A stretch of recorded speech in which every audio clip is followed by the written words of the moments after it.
From UFOs to psychic powers and government conspiracies, history is riddled with unexplained events. You can turn back now or learn the stuff they don't want you to know. A production of iHeartRadio.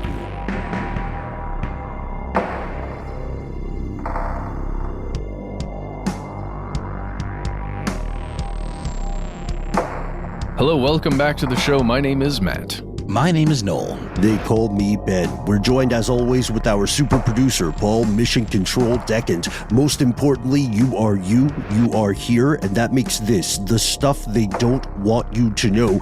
Today, we are diving back through the decades. We're exploring an historic mystery. Originally, peek behind the curtain, we became fascinated with a strange tale of modern Americana, which we'll mention along the way here. For decades, it seems, an unknown individuals probably, would show up at a certain cemetery in Baltimore to toast a grave. But as we journeyed down that rabbit hole, we became enamored of something else, a far stranger story. The story about how that grave came to be in the first place. Today's episode, which is rife with conspiracy, is about the death of Edgar Allan Poe. Here are the facts. I mean, I don't know how much time we need to spend on it, but most people know who Edgar Allan Poe is, right? Or is it just Americans who know?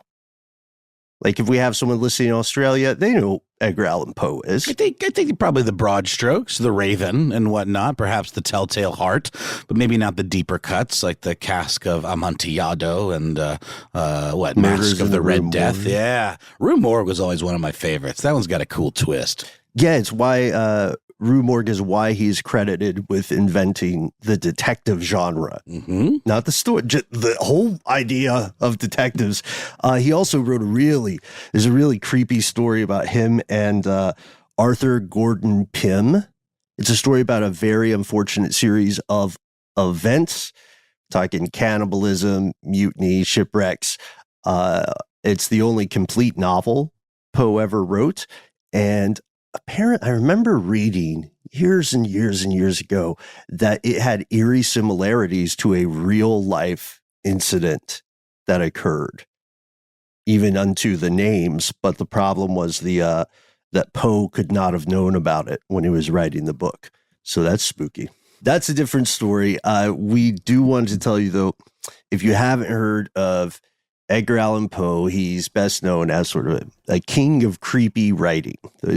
He was a poet, he was a novelist, a literary critic. He wrote a lot more than horror, but he's associated with Gothic horror. Most of all, shout out to The Simpsons, Treehouse of Horror, who did a lot for Poe's legacy when they had their send-up of The Raven, or their adaptation of The Raven. Anyway, I don't know how Edgar Allan Poe would have felt about this. If he didn't like it, he would have thought it was par for the course, because this man did not have a good life. Not really at all. No, definitely not. Had some serious demons, which likely was the kind of inspiration for a lot of his super creepy kind of nihilistic writings. Well, yeah, you have to imagine if you come into the world and within the first 2 years of your life, your father abandons your family and then your mother dies, and you get shipped off to go live with somebody else. You know, you can argue like his mind is still developing. He doesn't even have certain attachments to mother and father at that time. But you can also argue some of the most important attachment occurs in that 0 to 2 years. So Sure. it's like, it just depends the type of attachment to other humans. And he wasn't able to make those early childhood attachments. He did have the skin-to-skin contact thing. Or he got that, but then he lost it, right? As soon as he got it. Yeah, because he's born on January 19th, 1809 in Boston to traveling actors, and his mother dies in 1811. He gets raised by a merchant in Richmond named John Allen, spelled the same way, probably his godfather. And I like the mention of demons because we're going to interrogate that too. And his godfather has basically adopted him, sends him off to Scotland and England, where he gets what's called a classical education, Latin, learning Greek, reading the old philosophers, learning about art and so on. He lives in that area from 1815 to 1820. and then he goes back to Richmond. Most of his life actually is him going back and forth from Richmond to other places. He's at University of Virginia for about 11 months. And then his guardian, his adoptive father, gets kind of pissed at him because Edgar decides that he likes gambling. And he gets really into gambling with his U of V bros. And his dad bails him out a couple times, but then cuts him off and says, why am I going to keep paying for this if you're just gambling more than you are studying? Fair point. So he goes home to Richmond. He says, you know what? I'm going to be a family man. I'm going to marry my childhood sweetheart, Elmira Royster, also called Sarah, I think, only to find that she has become engaged to someone else. Real kick in the pants. So he goes to Boston. Boston isn't super great to him, but it is where he publishes his first work, a collection of poems called Tamerlane and Other Poems. Don't feel bad if you haven't heard about it. A lot of people didn't, then or now. I haven't read it. I'm just going to confess. I may have read Tamerlane maybe, but I didn't read the rest of it. And there are a lot of biographical resources to dig a little deeper into this pretty tragic existence that Edgar Allan Poe endured. So feel free to do some extra reading on your own. He did come from to some degree a connected family. He had some nepotism that got him into West Point, but maybe in some kind of early manifestations of those demons, he flunked. He had a bit of a proclivity for the drink. He bummed around New York City a lot, and as you point out, it's really something that is a good way to kind of find yourself. Everyone should have a chance to, bum around New York a little bit. And just quickly talking about the nepotism, it was John Allan, again, his godfather, that has been helping him out his whole life. He was Edgar Allan Poe went into the military for a little bit and was stationed internally within the U.S. during that part of his life, and he was like, man, I need to get out of this, dude. Send me to West Point, please. Get me in. I'll do anything. Just get me into West Point. And as soon as he gets in, he's like, I don't like it. So he doesn't go to the drills or anything. He intentionally fails out. Also, the proclivity for drink, just like the idea of having some demons, very interesting to reference that. We'll see. Oh, yeah. Yeah. And just to add to that era of his life where he was in West Point is highly dramatized in the Netflix film Pale Blue Eye, where a kind of detective character, another troubled person played by Christian Bale, meets a young Edgar Allan Poe and gets wrapped up in a somewhat of a murder mystery with some occult overtones. It's not a great film, but it's interesting. And the guy that plays Poe does a pretty cool job, in my opinion. That kind of chewing that scene around. That's right. That voice is a little hard to place, man. It's that old world Baltimore accent. It's bordering on a British accent. It's very also reminds me of that kind of Boston accent that what's his name? Crispin Glover does in the episode of Guillermo del Toro's Cabinet of Curiosity. That's a Pickman's Model, I believe. It's borderline distracting, but based on a Lovecraft story. Based on a Lovecraft story, yeah. But Poe did spend quite a lot of time as a young person, as a kid growing up in England, as we said, with John Allan. So I think that's just the nature of that era, right? The early immigrants, I guess, or folks that are hearing different accents, and it sort of becomes this regional thing that is pulling a lot from the sound of an English accent. For sure, you're dead on, Matt. Appalachia still has it's weird if you want to hear the older accents until about the 1970s or 80s. You could go into isolated hollers and hills of Appalachia, and the way people spoke would have a pretty uncanny resemblance to old English accents.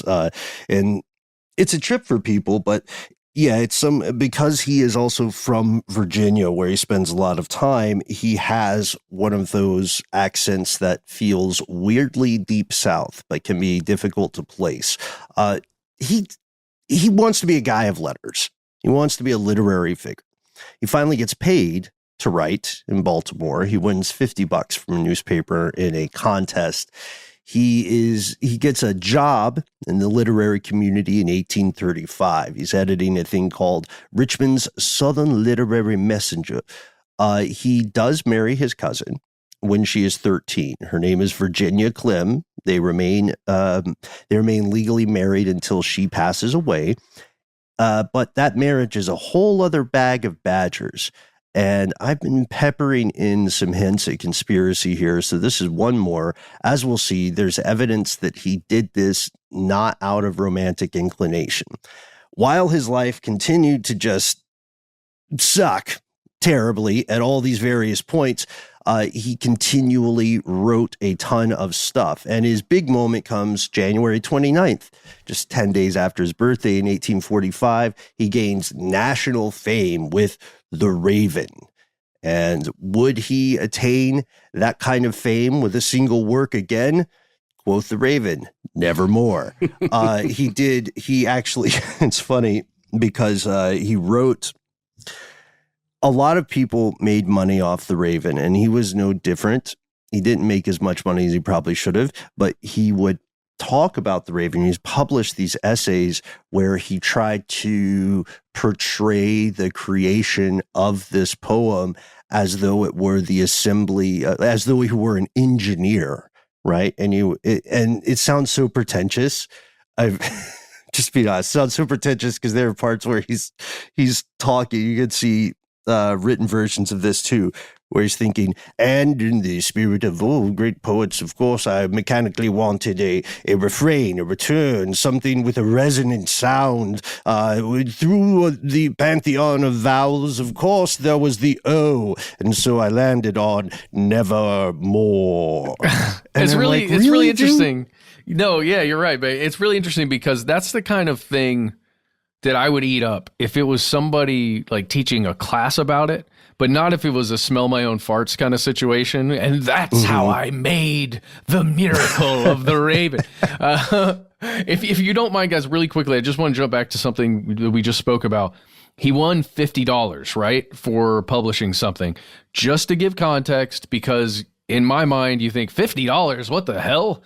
That's what he got for winning that thing? Why is that even a footnote in his life? If you do the inflation calculator, $50 in 1833 is worth $1,805 today. So that's a nice little prize money for some writing, right?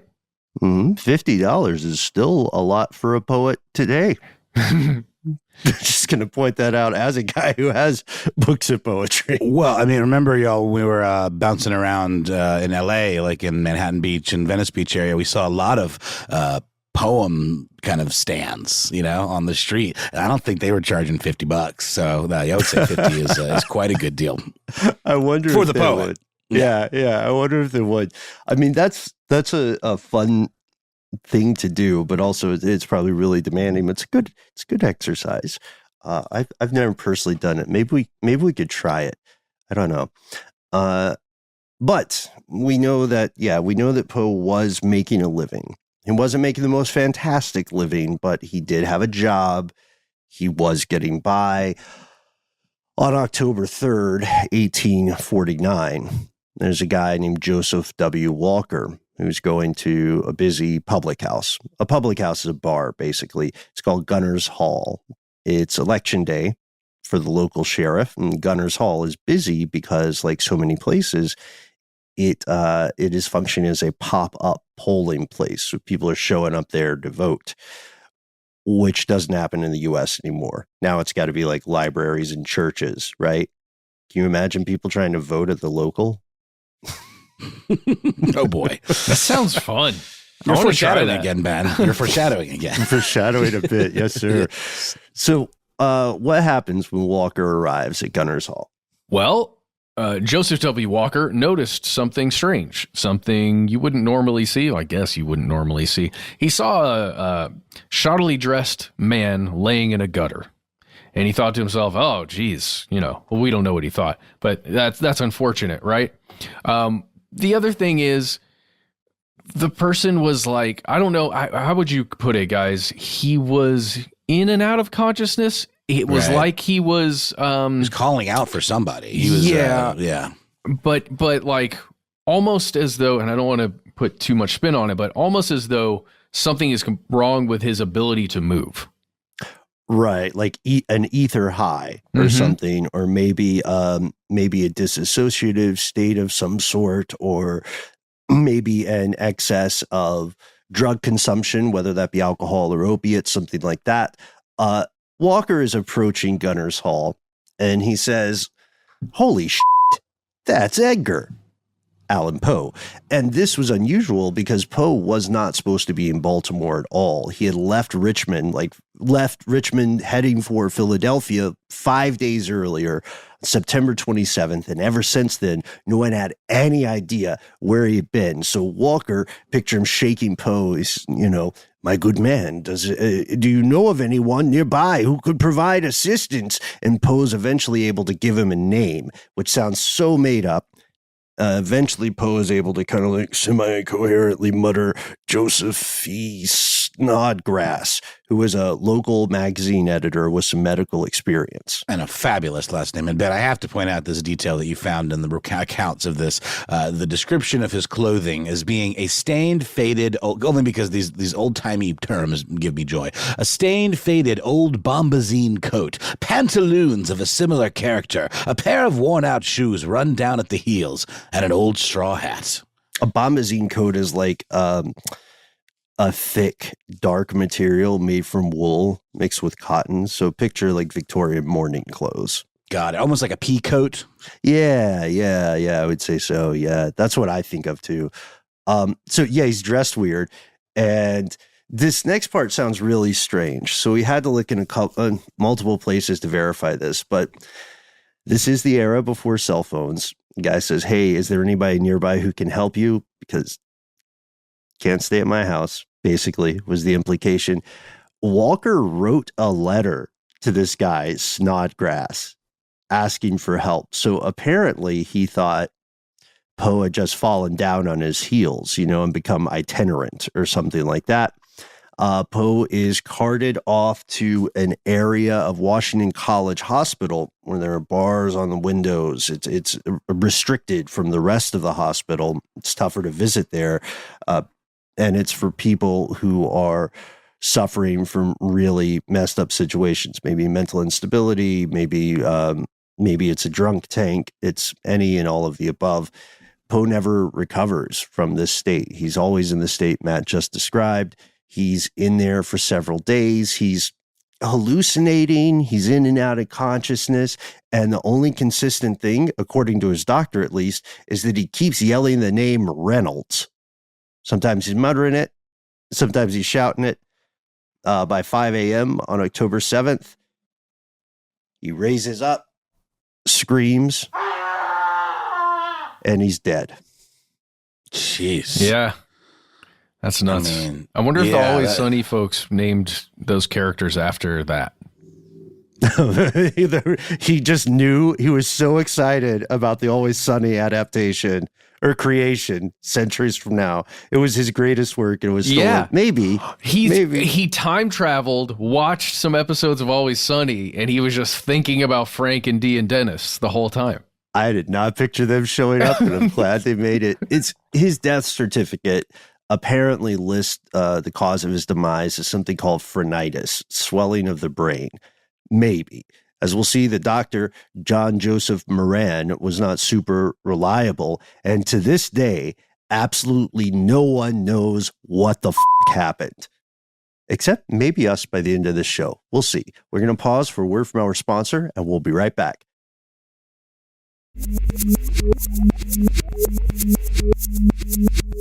Here's where it gets crazy. It's true. No one really knows how he died. No, one of the most famous, and no one knows. We've certainly got some possibilities, though.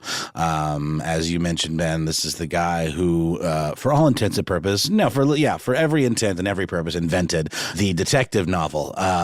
He himself was a mystery and left a mystery for history to unravel. Nearly 200 years later, we've got a handful of theories, some more credulous than others, but no, like you said, Ben, no definitive answer or proof as to what happened.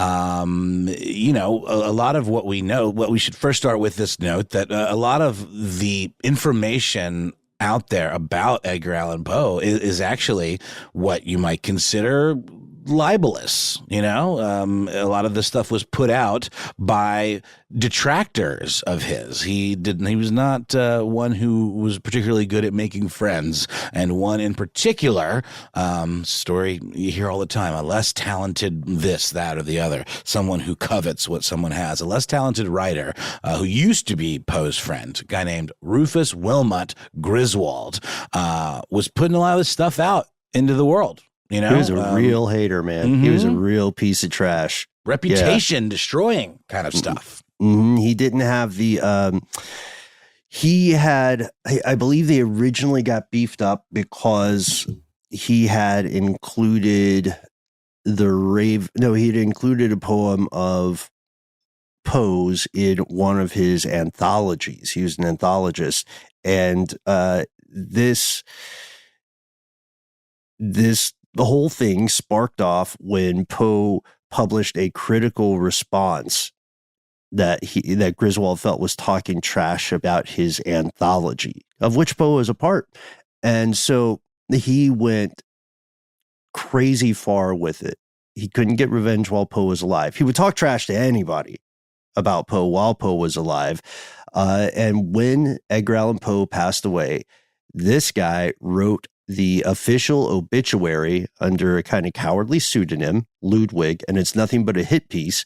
And then he kind of took advantage of Poe's mother-in-law and claimed to be Poe's literary executor. He wrote the first full biography of Poe, and it is one of the hugest reasons people believe that he had a kind of like a struggle with alcohol or a struggle with drugs. It's one of the huge reasons. He did have a struggle with alcohol, but it's very different from actual alcoholism.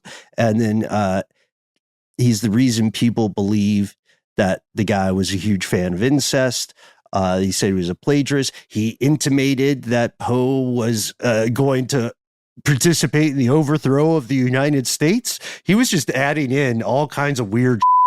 Well, and we know that when things like that get out there, it's a lot harder to put that back in the bottle, you know, put those badgers back in the bag or genie back in the bottle, whichever metaphor you prefer, because the salacious details are often the ones that are the most repeated, you know, and we know Poe was a weird cat, you know, read his stuff. The truth, the work speaks for itself. He obviously had, you know, a proclivity toward darkness. So it's easy to kind of believe that he was some sort of ether-soaked alcoholic pederast. It's weird for me, guys, because kind of the observation we've already made about Edgar Allan Poe, like maybe a little bit enjoying the smell of his own farts, tiny bit, just when he's talking about creating, you know, the Raven, as we discussed earlier. That seems to be one of the primary things that this Rufus character didn't like about Poe, right? Because you could go to it's Boston Public Library's website, bpl.org, read some writing by Kim Reynolds, another Reynolds, and she talks about some of the intricacies there of that relationship. And it is funny because it's like, it is just two guys who are like, oh yeah, well, yeah. Well, he doesn't seem to have been a people person necessarily, you know, so he wasn't he was one of those folks who doesn't function at the top of American society because he is a genius and he's very talented, but he's not kissing ass, he's not networking, he doesn't tolerate kind of the credit thievery that you're sort of supposed to put up with in American society to advance socially, right? From science papers on down. So he also, it's funny though, because you're right. This seems that the pettiness was turned up to 11, and Griswold, now that Poe cannot defend himself, is just going to town and dancing on the grave. I remember one of my old professors really put this in perspective when she was talking to us about how Griswold took possession of Poe's papers, right, which are handwritten at this time, and he would literally go through them to try to prove his point. Like there's some passage, and I'm paraphrasing here, where Poe is writing, I am marrying Virginia to save her from another man, to like keep her out of an unhappy romantic marriage. So like marriage is just a parking space he's taking. He says, I do not desire her sexually. And this Griswold guy would scratch out not, and then he would publish it with Poe saying, I do ... desire her sexually. Wow. Yeah. Because that's one of the big things that you always hear is that he had like this child bride, who was the subject of. Oh, no, I know he did. But I'm saying, but what I'm saying is when it's repeated, it's kind of repeated in this like as if he was some sort of sexual predator. And based on what we're discussing here, that wasn't necessarily that wasn't the case. Well, that's the thing too. We still don't know, because this all came out, like you said, the lurid headlines spread much more quickly, right? A lie is around the world twice before the truth gets up in the morning, so it does seem that there are some, at the very least, there are very serious questions about whether or not Poe deserved this image. And it seems that someone defamed his character just very well and very efficiently. And we have to remember that when we talk about the theories surrounding his death. There's already one layer of conspiracy at play. 100%. And it didn't help that Virginia Clem was his cousin. And was 13. Right. Yeah. Yeah, that didn't help. Let's go to the theory. So one of the first and for a long time the most popular is alcohol. People said, okay, Edgar Allan Poe drank himself to death. Oh, I read that first biography that came out. Also, Griswold lectured on this. He made money talking about it. So they believed what they heard, that this guy had just drank himself into the grave. If we go to Chris Sempner, the curator of the Poe Museum in Richmond for quite some time, we'll see he puts it this way. A lot of the ideas that have come up over the years have centered around the fact that Poe couldn't handle alcohol. It had been documented, apparently multiple times, it's me here, that after a glass of wine, he was staggering drunk. His sister had the same problem. It seemed to be something hereditary.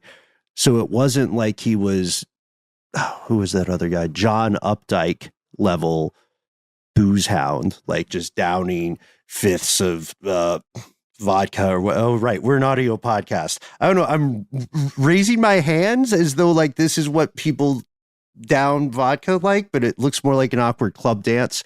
It wasn't that he was drinking an unusual, anomalous amount. Apparently, he had some genetic quirk, some kind of allergy that made him incapable of handling alcohol. So drinking any at all really knocked him on his ass. It's such a weird thing to me, because anybody who's good at hiding how much they drink, and we've met several of them over our years, he could be having one drink in public, but that's not all he's drinking, right? So it's just so tough for me when you're looking back at history in this way that isn't documented that well, the way we kind of have to just go on faith to some degree about what we choose, the version of events or reality that we choose to see. So and that's a good point. There are all these questions that remain, but we have to look at the problems with the theory. Okay, if he drank himself to death, could that explain how he disappeared for 5 days and then showed up in a totally different city in totally different clothes that weren't his own? Like, I don't know how Probably long those not. benders last, right?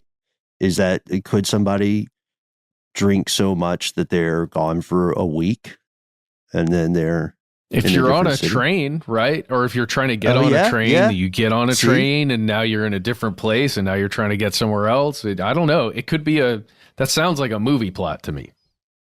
Here's another issue. I mean, I did get drunk and one day wake up on a landing on a plane to Chile. So that's, mistakes were made. But that was in the course of 24 hours. But the other thing that we should mention to that point we were talking about with defamation, Snodgrass, that magazine editor who finally, after a week, replies to the appeal for help. Snodgrass wasn't just a magazine editor. in Baltimore. He was a incredibly vocal member of the temperance movement.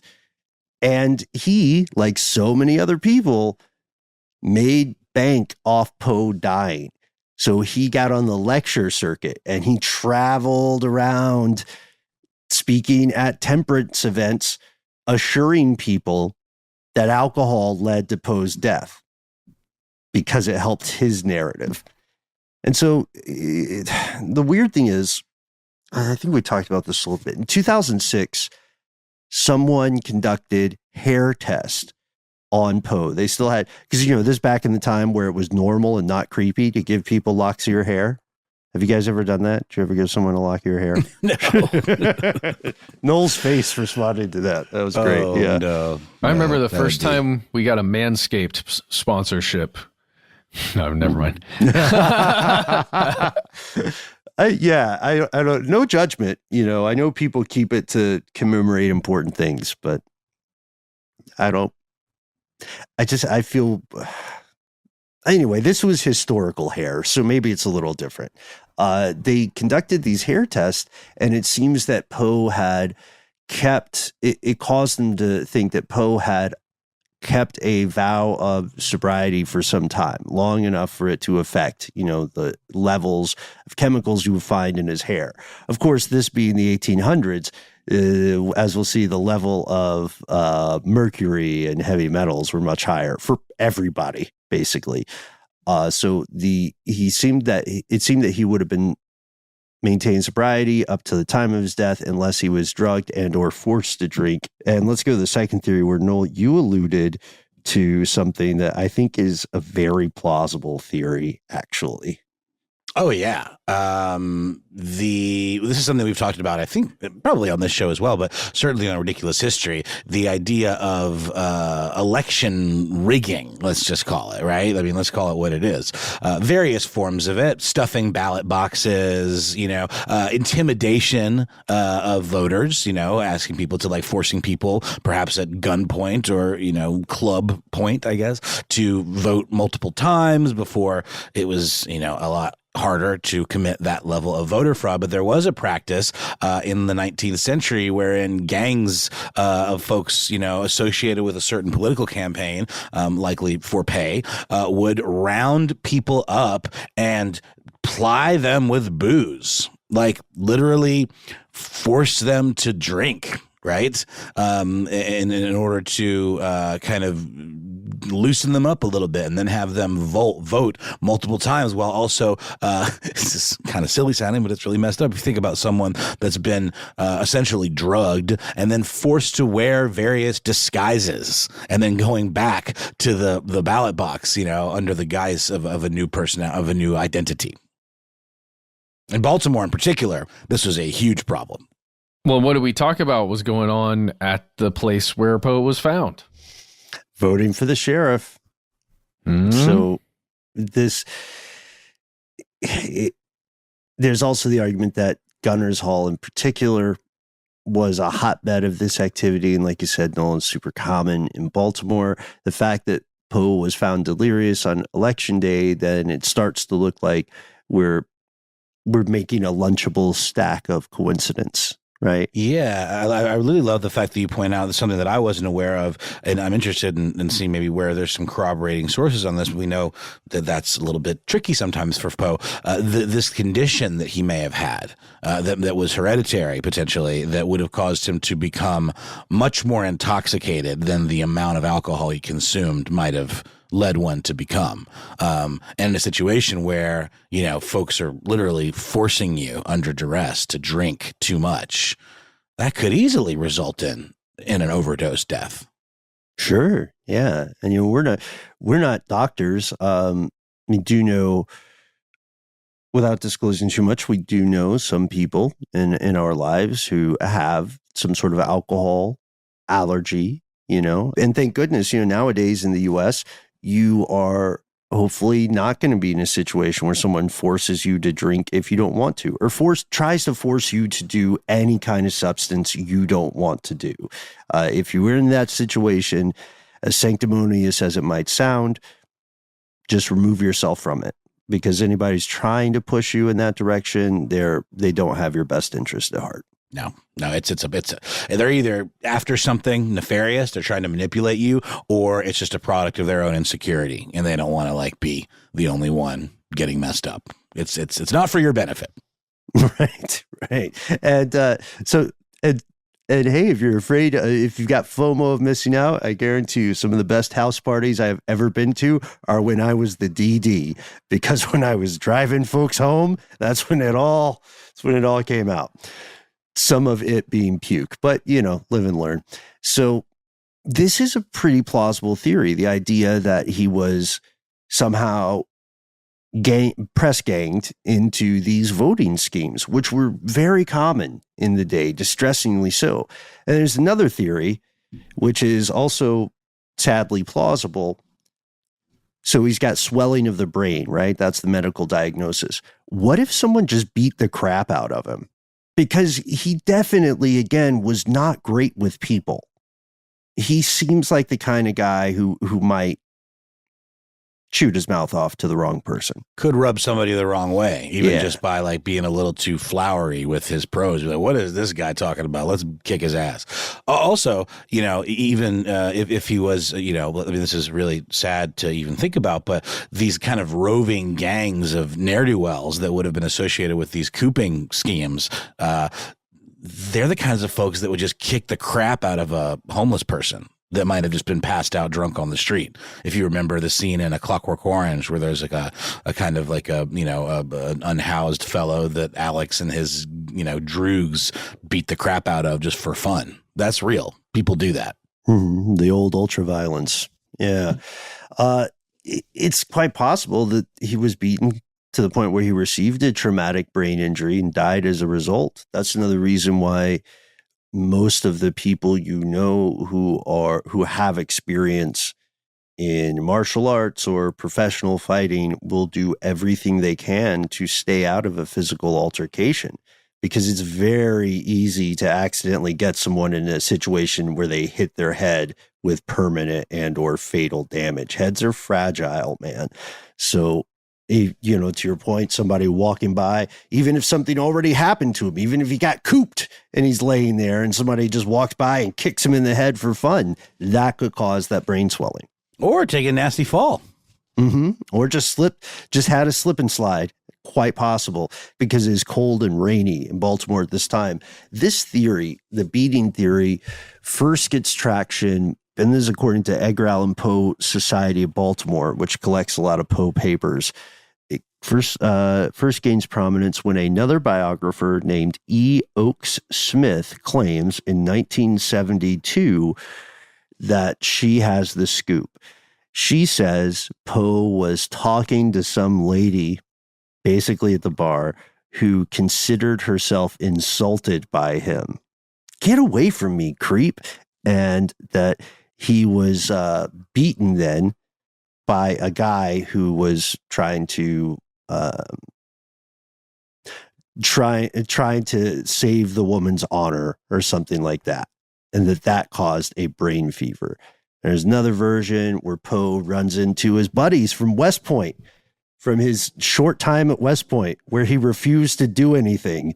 And that they said, "Oh man, Ed, it's so great to see you, bro. Are you still writing poems? Well, that's what's up. Hey, come have a drink with us. I know, we know how you get, man. Crazy Eddie. Just have a glass of champagne." And then he had one glass of champagne, and it got him 58 sheets to the wind. Went straight to his head. Went straight to his, yeah, that's what they say with champagne, right? Went straight to his head, and then he just wandered around the streets of Baltimore like a lunatic till someone robbed him and beat him senseless. But when I see those from those reports and like in the late 1800s, there's not a ton of firsthand evidence, right? The closest we could get is the biographers saying this, and we don't necessarily know who they spoke to. We don't have that necessarily showing up in a ton of other places. And you see that's the case for a lot of things we have for many years, because people didn't have the same technology to bring to bear on this. You couldn't test for substances in hair and so on.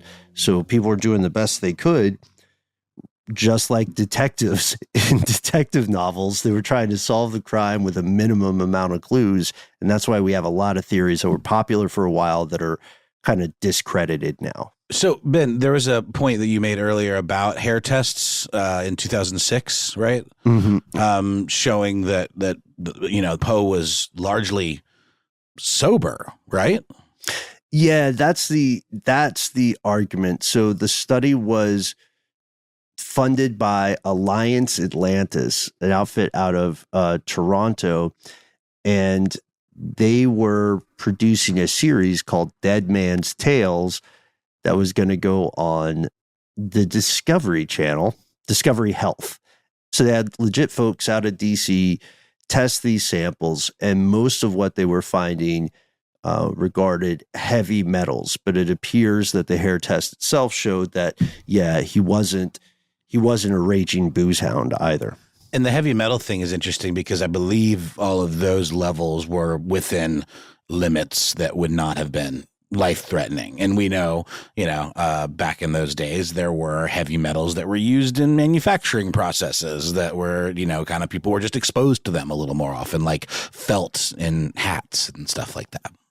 Yeah, that's one of those. Mercury, rather. Right. Mercury being used to treat felt in hats. Yeah, that's one of the theories that was in the running for a while was heavy metal poisoning.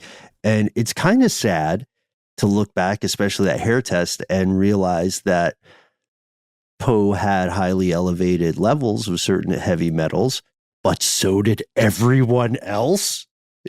Arsenic, mercury, you name it. The thing is, in mercury in particular, Poe did not have the levels that would be associated with mercury poisoning. He just had too much mercury. But wasn't that a thing, though? I mean, the whole expression "mad as a hatter," like yes, it wouldn't kill you, but it would maybe make you a little off, right? Yes, yeah, that is true. That was part of the danger. And then other people, they were working with limited information. It's not a ding on them. There were people who were saying maybe he had carbon monoxide poisoning because that's dangerous, and they used coal gas to light things indoors. This doesn't seem likely for some pretty basic reasons, right? Everybody else is in the room. Nobody else is outside semi-conscious, right? What was he just huffing the lamp? Was he like, hey guys, I don't really drink, but let me snarf on this. I like to party. I doubt it. I just have a question. Like, I really did believe that, that Poe was some kind of opium addicted alcoholic. And I understand why now. It's because of a lot of these accounts, from this Ludwig fellow, but he was not at all. He didn't dabble in any kinds of drugs and then the alcohol stuff really is just kind of, this is the information we have. Well, we have to be careful with with our sources too, because the Edgar Allan Poe Society of Baltimore, which has amassed many of these papers, they might have a horse in the race, you know what I mean? But according to the correspondence that we can see, he tried laudanum under the advice of a doctor in like a couple of one or two isolated incidents, and he didn't vibe with it. Apparently, I think maybe, I guess it makes sense though, because we think of writers of that time doing just on the stuff, right? And writing poetry, especially. So, I feel like such a sucker. This is really important and educational for me. And I'm sure some listeners out there were in the same boat. Thanks for digging all this stuff up, Ben. We have to be honest though, because we may be falling into the grips of apologist. Oof, that was a rough one. Get it? Apologist? I'm here for it. Apologist. Oh yeah. I got it. Now it just sounds like a weird accent. All right. But yeah, so that original conspiracy distorts stuff. Then another discredited thing is the flu. Poe hadn't been feeling well, right? So we know he went to a doctor before he left for Richmond. Yeah. Well, at least according to what we know about his wife's statements at the time, he was, he had the clear signs of somebody with a flu. He had a weak pulse, right? At least if when she was feeling him and he was around her before he left. And also he had a fever. I mean, that's pretty clear. If you're super warm to the touch, you might You just needed more cowbell, that out. Just that's fix it. that fever. Yeah. That is it. But then you're traveling. Everybody knows when you've got the flu, you need to get in bed ASAP. That's it. Well, I mean, not only because you're going to get everybody else sick, you get everybody else the flu. Come on now. You can't be traveling in the rain. You picture Poe as this weedy, pale, little sickly man. That's how he's depicted, in illustrations and, as just being, I mean, he was, a sort of prone to ill health, wasn't he? Is that not true either? I just don't know what to believe. Well, you got to look at the daguerreotype.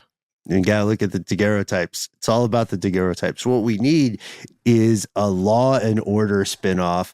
Let's get some propaganda set in the 1800s and have them investigate these weird deaths. We also need to take an ad break, I think. Oh, okay.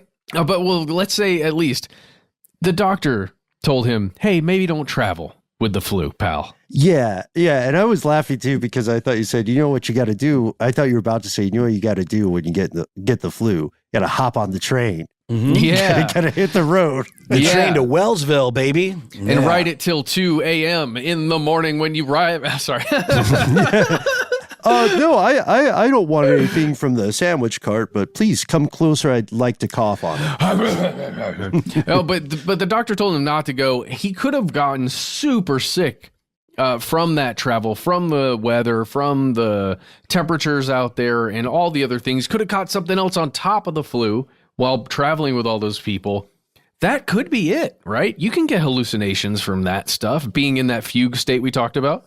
No question. You can get hallucinations from just being dehydrated, I mean, no question. Like, I mean, you hear about people being in the desert or whatever and being dehydrated and sun worn and then having like all kinds of visions and all of that. So there's no question. There's certain things that could cause you to actually see things that aren't there. Absolutely. Well, let's call that theory, though, the flu theory, a bit of a long shot, and take a look at a few other things after a word from our sponsors.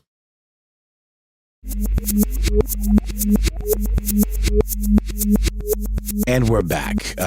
We've mentioned the idea of swelling of the brain in the unfortunate case of the demise of Edgar Allan Poe. We have talked about how that could have been the result of him receiving a vicious beating. But what if it wasn't a beating or a drugging, or a sensitive system reacting poorly to too much alcohol? What if it was something else, a more sinister, laying in wait? Well, a ticking time bomb of cancer. We know that sometime before his final trip, another physician had diagnosed him at one point with, quote, lesions on the brain. Of course, this is before the days of MRIs and CAT scans and so on, so they can't see into the brain. And I guess unless they conducted trepanation, right, which is drilling the little hole, little hidey hole in the back, people can survive it, but he did not have that operation. There's a weird thing that happens. Like a lot of writers, he becomes famous after his death. He's posthumously appreciated. Fast forward 26 years after he's buried, the town says, we decided that we like him. We are going to put a statue of him in the graveyard, and we're going to also exhume his remains and move them closer, because he was buried in a not great part of the graveyard. Now that he's not around all the time, weirding up the joint, we'll remember him fondly. A little revisionist history there. Yeah, now that we just have to deal with the idea of him instead of the actual person, he's aces. So the problem is decay is a brutal, constant beast. So his coffin's very fragile. As people are trying to move it, the story goes, it fell apart. It coffin flopped. Oh, God, they're trying to say Coffin Flop's not a show, Ben. They're trying to say Coffin Flop's not a show. It's just body after body. They don't got no souls. They don't. Busting through wood. Sorry. Oh, God, I can't wait for the new season. We got to keep it all. Can't wait for the new season. So this is it's pretty soon now, right? It's like end of this season month. 3 is on the way. So there's definitely a coffin flop situation. According to this story, Poe's corpse is, not going to survive 20 plus years of decay very well. And a worker notices one weird thing in his skull. He says there's a mass rolling inside. Newspapers claim the clump was Poe's brain. That's rude. It was shriveled, but still around after 3 decades in the dirt. Yeah, I don't think so. Wouldn't it decay the same It as would rot the other to parts nothing, of the to body? squish, to goo. As It'd be so gone. as snow. Yeah. The human brain is one of the first components to rot completely after death. Because it's soft and wet, right? I mean, those parts go away quick. Yeah. Yeah. So there's What newspaper of note was printing this flip-flap? Right. That's what I want to know. Right. The Brain Pan Quarterly. Fake news, I say. Fake news. Agreed. So say we all. But something was found, right? Inside his skull? We don't have it. We don't know. It would change the conversation if that someone had physical possession of that mass, but apparently this worker didn't have the juice or the inclination to say, hang on, before we honor this great writer, let me get my fingers up at this cranium. I feel like I can dig something out of here. Respectfully, guys, respectfully. Is the idea that it would be maybe, okay, we know it wasn't his shriveled brain, but like a tumor is also made of tissue. It's just malignant tissue that grows out of control. It's not like special or, lasts longer or something, right?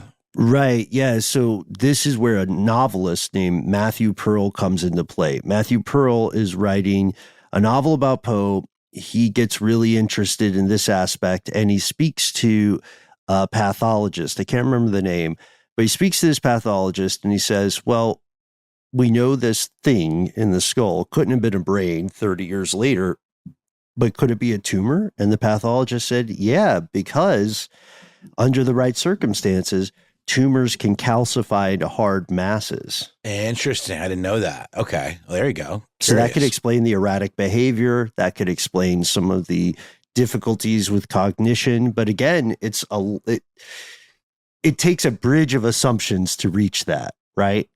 Yeah. But it's like the movie Phenomenon, but in the opposite direction. Yes. Instead of miracles, he's writing poetry. Yeah, but like I mean, like John Travolta's Phenomenon. No, not to be confused. There's another movie with a similar title. Also, like Phenomenon and Powder came out at the same time, and they're very similar plots. But one of them was written by a pedophile, and the other one has John Travolta in it. The Powder guy who also did the Jeepers Creepers movies, his name's escaping me. Was a convicted. Sorry, Predator. Jeez, it's a thing. That's why we can't have nice things. But John Travolta also has a litany of sexual assault accusations. Allegations. That's very true. It's very true. Just don't meet your heroes. If okay. Anyway, my question to you, Ben, though, is, or to both of you fellas, is: can't brain lesions form over time and even perhaps be responsible for weird directions and creativity? It can. It can happen, but it's a lot like it's like winning a lottery. Because you can read cases where someone has received an injury, and like the most extreme comic book version of it would be called acquired savant syndrome, if you've heard of that. Someone has a really profound injury, and all of a sudden they emerge from this traumatic brain injury or this illness with a weird newfound skill. Like now I'm an amazing painter, or now, holy crap, I can play the glockenspiel like nobody's business. Now, it is rare. I guess we should say those people still don't necessarily have the best lives, because a traumatic brain injury comes with a lot of, trauma on the side. But it's possible then with that, I like that line of thought. It's possible that maybe there was some kind of brain lesion driving his obsession with letters that developed over time, maybe. Yeah, But just asking questions. it's a great question. This is a conjecture-y type of episode. Which, speaking of that, let's move on to another option that is certainly something that can cause erratic behavior and deteriorating physical health. You guys ever had a rabies shot? Do you get it in advance, or do you get it like after you've maybe been bitten? I forget. You get it in advance. I think it's an inoculation, right? It's MMR. a vaccine. Yeah. No, that's rubella. Mumps, measles. Is rabies like it's an early one you get? I think, as we obviously can cure it with a vaccine, but back in these days, it was maybe something that would be a little more nefarious, something people could potentially die from because of lack of medical science. Having a way to cure it. Well, the symptoms of rabies were certainly close, at least in resemblance to what Edgar Allan Poe was going through or reported to be going through just before he died, right? Yeah, and here is another tale. This is pretty fascinating. So it's 1996. There's this cardiologist in Maryland named R. Michael Benitez, and Benitez goes to a conference where he and fellow pathologists play some reindeer games. Pathology, the games that pathologists play, aside from sounding like an off-Broadway production, is it's really interesting. They're given a mystery, and the mystery is a list of symptoms from an anonymous patient with a pseudonym, often initials, and then based on the symptoms and some contemporary reports, these pathologists attempt to make a diagnosis. So Doc Benitez reads about this mystery patient, and he's ticking the boxes off in his head, and he goes, I'm certain this is an example of rabies. Imagine his surprise when he learns his anonymous patient, EP, is Edgar Allan Poe. His diagnosis is published in the September 1996 issue of the Maryland Medical Journal, and it still has some problems, though. It's still not solved. Like, where are all the wild animals? Why didn't the medical examiner see a bite on Poe? Right? That's the question. I mean, I could imagine there would have been maybe street dogs, like dogs. That's a good point. Yeah. I mean, that may have been rabid, but I kind of was just guesstimating. But no, the rabies vaccine was not successfully created until 1885. So we're just before that, and it was Louis Pasteur and his colleagues that actually used rabbit spinal cord suspensions that contained inactivated rabies into a 9-year-old patient, Joseph Meister. So this definitely would have been, an issue. And there's no DNA evidence that the doctor could use. The doctor's very fair about this. He also says there's no evidence of hydrophobia, which is that when people have rabies, especially when you're in the fully mania developed kind of phase. Yeah, fully developed stages of it, you are afraid to drink water. But Poe was drinking water up until his death, at least if you can believe his original doctor.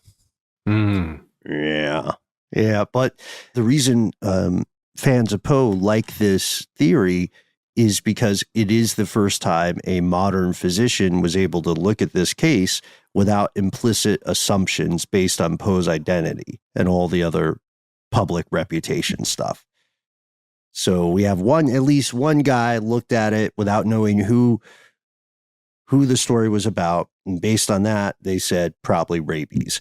That's not the most fun one. The most fun one for a lot of people in the crowd today is going to be murder. Murder most foul. I mean, even the rabies one fits actually, I mean, I could see a lot of these having a bit of an allure, to Poe fans, just because it's like the guy's writing is severely dark and damaged, and it's like bordering on the obsessive psychotic. And like, of course, writers don't actually have to live the lives that they write about or have their minds don't necessarily exist in a constant state of darkness. It's like a thing, a switch you can flip, like you're writing pretend, but there's a reputation, a lot of it, as we've discovered, sort of falsely, put out there, of Poe being this kind of damaged, Looney Tune. So a lot of this stuff really kind of tracks. But murder would obviously be the cherry on top, The guy wrote about murder all the time, people getting killed in elaborate and punitive ways. Oh, and I've got to correct myself. This is the Sarah story, not the I was confused when I was thinking about that girl he wanted to marry who was already engaged when he came back to Richmond. This story comes from an author named John Evangelist Walsh. In 2000, John writes a book called Midnight Dreary, The Mysterious Death of Edgar Allan Poe, and proposes that Poe was murdered because his first wife died in 1847, and he became engaged to the lady who would have been his second wife, her name Sarah Elmira Shelton, and that her 3 brothers were very much against it and threatened him. And the theory is they waylaid him in Philly. Let me know what you think about this. They waylaid him in Philly. They scared him so much that he disguised himself, apparently, by wearing different clothes and hid out for a week before he was heading back to marry Shelton. And the brothers found him in Baltimore. They beat him. They forced him to drink, knowing of his allergy to the stuff, and they left him for dead. This theory is generally considered more a thought experiment because that's a crappy disguise, right? That's like Clark Kent level disguise. You with the straw hat, have you seen a big-headed man who looks like he's aiming to marry our sister? Yeah. Well, look, I just want to put this out. I think I could understand why maybe the family of Miss Royster Shelton, the Sarah person, why they might be upset, because similar to his 13-year-old cousin, apparently Poe started hanging out with Sarah when she was 15, which is a little older, and especially at that time, like depending on where you were, it was a little more accepted to be around 15 years old to begin a courtship, right? But still, maybe it didn't go well. That was back when he was going to the University of Virginia. That's when he met Sarah when she was much younger. And apparently the father of Sarah is the reason why they weren't together anymore. So he was already like, I don't like this Poe character. No. Sorry, That's Sarah. right. No. They were engaged in 2 different occasions, right? Mm-hmm. So I can imagine why the family is like, no, not this guy. Not this guy. Mm-hmm. Mm-hmm. And he died just 10 days before the wedding date. And I think at that point, Sarah Elmira Royster Shelton now, I think at that point, her husband had died. Yeah, she was already widowed, and she had a lot of money. Mm. So I don't know, man. They're like, oh, Poe's trying to come in and get our money now because it's our family's money now in some respects. They definitely have motive. I think that's a really good point. Yeah, they definitely have motive, but all we can say is that none of the brother Shelton or the Royster clan were ever prosecuted for a crime. They were never questioned. They were certainly never arrested. So again, almost 200 years later, the question remains, will the case ever be solved? Folks, here's the kicker. Probably not. It's not looking good. There's just too many mysterious aspects, too many missing pieces. The medical records disappeared if they ever really existed. The doctor responsible for determining the cause of death changed his story multiple times over the years. John Joseph Moran, Moran, who was the last person to hang out with Poe, as far as we know, he also made a buck talking about it for the rest of his life. And his story evolved multiple times over the years. The one thing that stood out to me a lot was, he changes dates, which you could get, as you wax on in the years, you might remember things it gets a little hazy, was that October 9th or October 10th? Totally understand that. Sometimes he said Poe arrived at the hospital on October 3rd at 5, sometimes the next day at 9 p.m., and then sometimes he said he arrived at October 7th at 10 o'clock in the afternoon, whatever the hell that means. 10 o'clock in the afternoon, I arrive places at that time all the time. What do you live in Seuss world? What kind of magic Harry Potter stuff is this? But yeah, 10 o'clock in the afternoon. I mean, maybe we just don't know, the idioms of the day or whatever. Right? If it was afternoon and it was 10 o'clock, that would be 10 p.m. You're right. I'm being unfair. I'm confused by it too, Ben. I'm just saying, I don't know. You're right, though. It's afternoon. It is afternoon. He just had one of those weird, technically the truth kind of understandings of the world. It was 11:58 p.m. in the afternoon. Yeah. So, okay. Anyway, this doctor did seem to keep changing, rewriting the story up until he himself died in 1885. He was 65 years old. At this point, no one can find Edgar Allan Poe's death certificate. We just have accounts about what it said. And most of us are still laboring under the poison spread by that old enemy, Wilmot Griswold, who conspired against him so effectively. This is a conspiracy that worked. Unless you are a person who has insider information, unless you're maybe that mysterious Poe toaster. Let's end it there. What is the Poe toaster? That set us on this weird journey. It's a novelty toaster in the shape of Edgar Allan Poe's head. Yep, that's it. That's all you need to know. No, it's a mysterious group of people that toast the grave of Edgar Allan Poe, and nobody really knows who they are, right? Yeah, they used to. They stopped recently, I think. But they would go up they would show up an anniversary and they would toast to him, and generally the people who watched this happen were very respectful. It just became a cool tradition. I think only a few times did someone try to figure out the identity of this person. It appeared to be a male, at least the first one. They might have passed it down to their children. But if you were the Poe toaster, let us know. Let us know also what you think about these theories. It really is unsolved. Maybe there's a piece of evidence out there that can prove which of these conspiracies is true. And then, let us know your favorite creepy Poe facts. Yes, please. Oh, yes. By all means, let us know. You can find us on the internet where we are Conspiracy Stuff on YouTube, Twitter, and Facebook, or we also have our Here's Where It Gets Crazy Facebook group on Instagram and TikTok. We're Conspiracy Stuff Show. If you'd like to give us a call, our number is 1-833-STDWYTK. It's a voicemail system. When you call in, please leave your name in a cool nickname kind of fashion, not your real name. You've got 3 minutes, say whatever you'd like. If you'd like to say more than that, why not instead send us a good old-fashioned email? We are conspiracy@iHeartRadio.com.